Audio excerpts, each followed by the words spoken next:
Olá, sejam todos bem-vindos ao canal do Tio Man.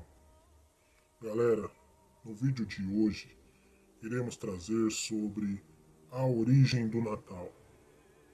Todos nós comemoramos o Natal no dia 25 de dezembro, como o nascimento de Jesus Cristo. Mas muitos dizem que Jesus Cristo nasceu lá para maio, junho. No entanto, a Bíblia também não relata nada sobre a data do seu nascimento. Então, por que comemoramos o Natal no dia 25 de dezembro? Quais são as origens verdadeiras do Natal? Seria apenas por causa do comércio? E o Papai Noel? Qual o sentido do Papai Noel? Pois bem, iremos trazer aqui a verdadeira origem do Natal. Sentem-se, pois o Tio Man vai contar uma história para vocês.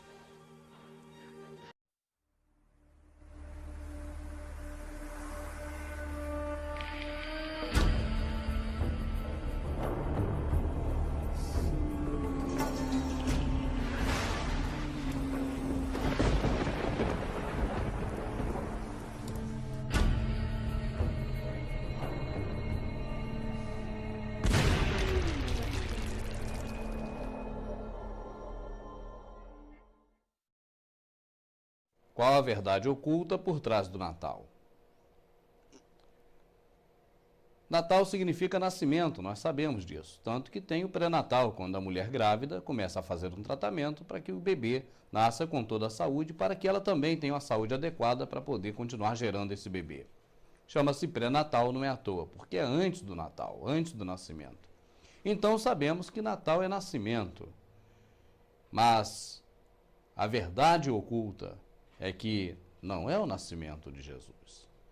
A Bíblia, que é onde nós buscamos conhecer as coisas sobre Jesus, nela nós não encontramos a data do nascimento de Jesus Cristo. Não temos o mês, não temos o dia, não temos nenhuma referência a essa questão toda. Então, por que se comemora o nascimento de Cristo? E por que se comemora em 25 de dezembro? Para podermos entender isso, nós temos que retornar em um período muito anterior. Temos que chegar nos dias de Noé. A partir de Noé, nós podemos compreender como surgiu esse costume do Natal. E nós podemos também aproveitar para falar também de um tema bastante comum, que é fruto de muitas perguntas aqui para o Verdade Oculta. Quem é a mulher da nota de R$2? Quem é a mulher da nota de R$5? Quem é a mulher da moeda, cara ou coroa, de quem é a cara? Qual é a mulher da Estátua da Liberdade? Vamos entrar na história? Então vamos retornar ao livro de Gênesis, no início da Bíblia. Ali passa-se o momento em que há uma história muito conhecida sobre Noé, o homem que construiu a arca e que através da arca salvou 8 pessoas e um grupo enorme de animais da destruição do dilúvio. Após o dilúvio, a Bíblia conta que Noé bebeu vinho, ficou embriagado. E quando ele ficou embriagado, ele tirou as suas roupas, ele ficou pelado. E entre os filhos de Noé que se safaram da destruição, tinha um chamado Cã, ou Cão em algumas traduções. E esse filho, ao ver Noé nu, achou muito engraçado, riu, zombou e correu para contar para os outros irmãos. Olha, Jafé, olha, Sem, lá está o nosso pai, ele está totalmente nu e bêbado, cá, cá, cá, cá, cá. Isso não agradou Noé. Os dois irmãos, Sem e Jafé, andaram em direção ao pai com rostos virados e pegaram uma capa e cobriram a nudez do pai. Eles fizeram o inverso de Cã. Dessa forma, Noé amaldiçoou Cã. Jogou sobre ele uma maldição, sobre ele e sobre a sua descendência. Noé disse que Cão agora passaria a ser escravo de Sem e que Jafé habitaria junto com Sem, mas que Cão seria agora escravo dos seus irmãos e as gerações assim também por consequência. De Cão nasceu Canaã, os cananitas, os cananeus. E o que aconteceu? Estando fora dos planos de Deus, estando amaldiçoado pelo seu pai, esse homem chamado Cão, ele andou por caminhos errados. E ele teve filhos. Um dos seus filhos se chamava Cuxi. Esse filho de Cã, neto de Noé, chamado Cuxi, conheceu uma mulher. Você sabe a Hillary Clinton? Agora você sabe a Jezabel, aquela mulher do Acabe? Coloca as duas aqui assim, ó, uma do lado da outra. Essa mulher que esse rapaz conheceu, esse Cuxi, era uma mistura de Jezabel com Hillary Clinton. Diga-se de passagem, a Jezabel, esposa de Acabe, ela era devota de Samíramis, a mulher de Cuxi. Está escrito na Bíblia. Continuemos. Pois bem, Cuxi então se casa com Samíramis, uma mistura de Jezabel com Hillary Clinton. Você sabe do que eu estou falando. E dessa união nasce uma criança. Nasce um garoto chamado Nimrod. Talvez você já tenha ouvido falar sobre ele. Esse Nimrod é o patriarca dos senhores do mundo que estão aí nos seus dias, nos meus dias, nos nossos dias. São das descendências vindas após Nimrod. São seguidores de Nimrod. Esse Nimrod, cujo nome significa os que se rebelaram, ele foi a personificação da desobediência. O que Deus mandava fazer de um jeito, ele fazia de outro. Esse homem foi uma espécie de Hitler dos períodos iniciais da Bíblia. Esse homem foi o primeiro ditador da história. Ele construiu diversas cidades. Aquela cidade de Nínive, que o Senhor mandou seu profeta ir lá pregar contra ela, Jonas, foi uma das cidades que ele criou. Mas não foi a única. Ele criou diversas cidades.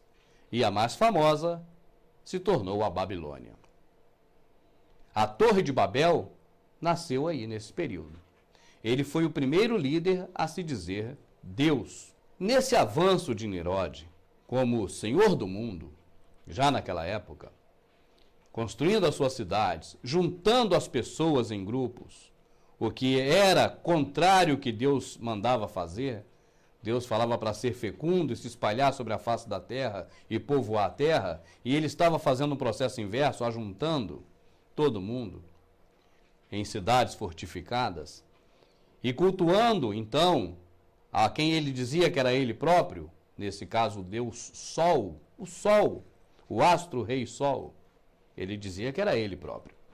Esse homem, não ficando apenas nas aberrações que fazia, nas idolatrias que promovia, nas orgias que praticava e incentivava, ele se apossou da própria mãe. Ele fez a mãe de mulher dele, Semíramis. Essa famosíssima. E Semíramis, então, deteve para si o título de deusa, porque se o marido é Deus, o filho marido é Deus, ela também, como mãe e mulher dele, também ela é uma deusa. E ela mesmo buscava reverência para ela como se ela fosse a lua. Isso não é história de tribo indígena. Isso está na Enciclopédia Britânica. Isso é história, fatos acontecidos. Uma parte dessa história está na Bíblia, outra parte não. Mas estão nos livros de história. E o que aconteceu foi que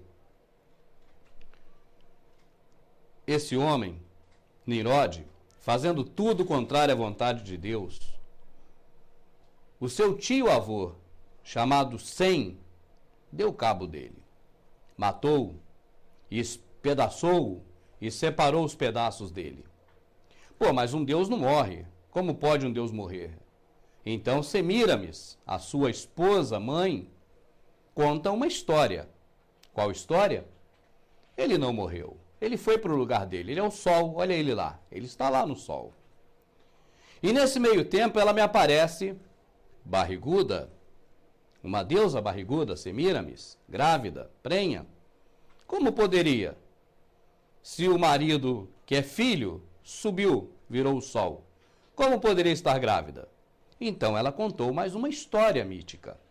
Olha, Deus me engravidou. Vou conceber um fruto do Espírito de Deus. E na verdade, ela tinha arrumado um filho fora do casamento, isso é lógico. Do casamento com o filho, marido. Mas fora desse casamento, porque além de marido e filho, ainda era chifrudo. Essa é a realidade. Resumindo, essa Semíramis não valia nada. Essa mulher terrível que hoje é homenageada por todo mundo, ela é a mãe das prostitutas, porque foi ela quem, junto com o filho, o marido, fundou a Babilônia. E a Bíblia chama a Babilônia de a mãe das prostitutas. Essa mulher, que é muito homenageada hoje, após a morte do marido e grávida agora, esperando uma criança, dizia que seu filho era o filho de Deus. Colocou nele o nome de Tamuz. A Bíblia fala em Tamuz quando cita uma passagem em que as pessoas no templo, de costas para Jerusalém, adoravam a Tamuz. Esse Tamuz, que ficou sendo o menino Deus, vindo diretamente de Deus, de uma relação entre a mulher e Deus, uma suposta relação, ele nasceu exatamente no dia 25 de dezembro. Tamuz, filho do Deus Sol, portanto, se filho de Deus, também Deus Sol. Depois que Semíramis deu à luz ao filho chamado Tamuz, ela informou a todo mundo e começou a dizer que esse garoto era então o próprio Nimrod, o próprio Deus Sol, agora reencarnado. E daí surgiu a base para a teoria da reencarnação, a crença da reencarnação. Uma certa vez, o garoto Tamuz estava no mato caçando. E, de alguma forma, um animal ou alguém matou esse garoto. O certo é que ele morreu no mato. E o seu corpo ficou em cima de um tronco apodrecido. A sua mãe, Semíramis, para não dizer que o filho havia morrido como qualquer outro mortal, já que ele era Deus, espalhou a notícia de que o filho tinha voltado para o céu, que era o seu lugar, para o sol, já que ele era o próprio Nimrod, o Deus Sol. E naquele tronco, aquele tronco podre, onde o garoto caiu em cima, ela disse que nasceu ali um pinheiro, e que esse pinheiro passou a ser a própria referência do renascimento de Tamuz no mundo. E a toda data de aniversário de Tamuz, 25 de dezembro, era comum pegar um pinheiro e levar para dentro de suas casas e enfeitar esse pinheiro todo como o símbolo do renascimento de Tamuz. Uma prática que hoje se traduz pela árvore de Natal. A Bíblia em Jeremias fala sobre isso. Essa prática religiosa de se levar um pinheiro para dentro de casa, enfeitá-lo, ela já era também acompanhada nessa mesma época da troca de presentes. Porque as mulheres, as sacerdotisas e amigas de Semíramis, diz a história, que elas jejuaram e choraram 40 dias e 40 noites aos pés daquele pinheiro. E no final desse período, elas agradeciam umas às outras, fazendo trocas de presentes que eram depositados nos pés desse pinheiro. Daí também surge o hábito de se trocar presentes no Natal. Seguindo em frente, a própria Semíramis começou a criar o hábito do confessionário. As pessoas deviam se confessar a ela e suas sacerdotisas para ter os seus erros perdoados. dessa atividade surgiu a crença do céu e do inferno e também surgiu a balança, a justiça, porque o que as pessoas faziam de bem e confessava era colocado de um lado da balança.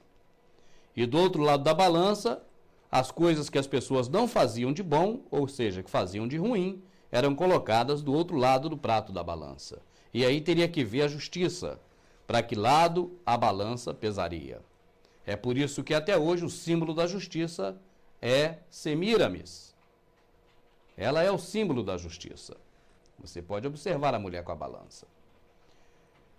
Da crença e das organizações de Semíramis, surgiram todos os fundamentos para tudo que se diz respeito à religião, ainda nos dias de hoje.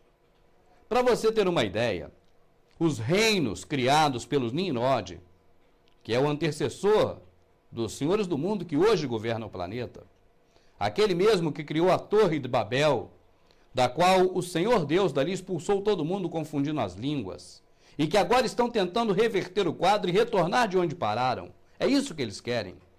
Eles querem voltar ao ponto em que foram interrompidos.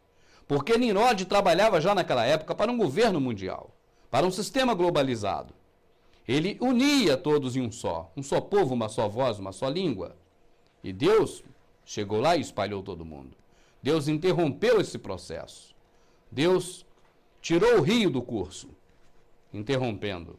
E agora eles tentam voltar novamente a uma única religião, a uma única voz, um único idioma, um único Deus, um único governo. É para retornar exatamente ao ponto em que seu antecessor foi interrompido, Nimrod. E após o reino da Babilônia ser, então, desfeito, foram criados outros reinos, porque eles próprios destruíam os reinos aos quais eles conquistavam e tinham que conquistar novos reinos. Porque hoje eles pretendem dizimar a população? Porque não tem mais reino para ser conquistado. O Novo Mundo, as nossas Américas, essa região aqui, foi, na verdade, a última instância a ser conquistada por eles. Não há mais lugar nenhum no planeta para se conquistar. E eles não conseguiram sair do planeta. Nem na Lua conseguiram chegar. Não há o que conquistar mais. Então agora não tem outro jeito, a não ser dizimar todo mundo para recomeçar. Mas após a queda da Babilônia, quando o Império Persa começou a emergir, os deuses, esses mesmos deuses, Nimrod, o Deus Sol, Tamuz, o filho do Deus Sol, Semíramis, a mãe do céu, a rainha do céu, ou seja, essas mesmas divindades, elas passaram a fazer parte agora da cultura da Pérsia, com outros nomes. Agora a Pérsia também cai esse império e começa a surgir um novo império através de um jovem chamado Alexandre o Grande. E agora começa-se o império da Grécia a crescer. Esses deuses são levados agora para a Grécia e lá adquirem outros nomes. Nimrod passa a ser Zeus e assim por diante. Após a queda da Grécia, é a vez do Egito. E aí, esses deuses do Egito, eles são agora somados aos deuses persas, aos deuses babilônicos, aos deuses da Grécia, que são todos os mesmos, só que com outros nomes. Depois disso, chega o Império Romano. E no Império Romano acontece o mesmo fenômeno. Os deuses da Babilônia, os deuses persas, os deuses da Grécia, os deuses do Egito se somam aos deuses da Babilônia com os nomes adequados aos deuses da Babilônia, mas são sempre os mesmos. É sempre a figura do pai, a figura da mãe e a figura do filho. A família profana. E chega aqui aos nossos dias, e ainda hoje, nós temos Semíramis espalhado por todo lado. Aqui mesmo no Brasil, quando iam conquistando uma cidade, outra e outra, fundando essas cidades, já iam colocando ali um deus padroeiro. Para você ter uma ideia, no Rio de Janeiro é São Sebastião. Cada um local tem um deus, padroeiro. No Brasil tem a padroeira Semíramis, ou Aparecida do Norte. Hoje ainda acontecem as mesmas coisas que aconteciam naquela época. Os deuses são os mesmos, apenas têm nomes diferentes. E o Natal surgiu daí.